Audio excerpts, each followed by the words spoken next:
இயேசு கிறிஸ்துவும் நானும்.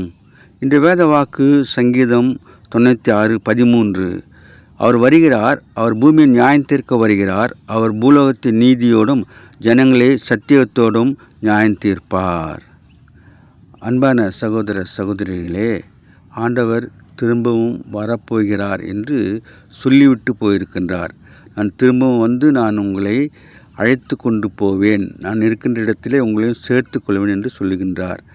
அதனால் ஆண்டவர் வருகை நிச்சயமாக இருக்கின்றது. அவர் வரப்போகின்றார் என்று தேவ தூதர்களும் சொல்லியிருக்கின்றார்கள். அதே போல் இதோ நான் சீக்கிரமாய் வருகிறேன், அவனனுக்கு அளிக்கும் பலன் அவரோடு கூட வருகிறது என்று சொல்லப்பட்டிருக்கின்றது. அவர் தாமதிக்கிறார் என்று எண்ணுகிறபடி அவர் தாமதமாக இல்லாமல் எல்லோரும் ரட்சிக்க வேண்டும் என்று அவர் காத்திருக்கார் என்று பேதுரு அப்போஸ்தலன் சொல்கின்றார். திரும்பவும் வரப்போகின்றார். அதற்காக நம்மை நாமே ஆயத்தப்படுத்திக் கொள்வோம். அவர் சீக்கிரமாய் வரப்போகின்றதுனால நாம் இன்னும் பரிசுத்தமாய் வாழ ஆண்டவர் இடத்தில் நாம் ஜெபிப்போம். அநேகரை அவர் மந்தையில் கொண்டு வந்து சேர்ப்போம். அவருடைய பிள்ளைகளாக வாழ்வோம். Have a blessed day. God bless you. Give your heart to God and to man. Thanks for watching.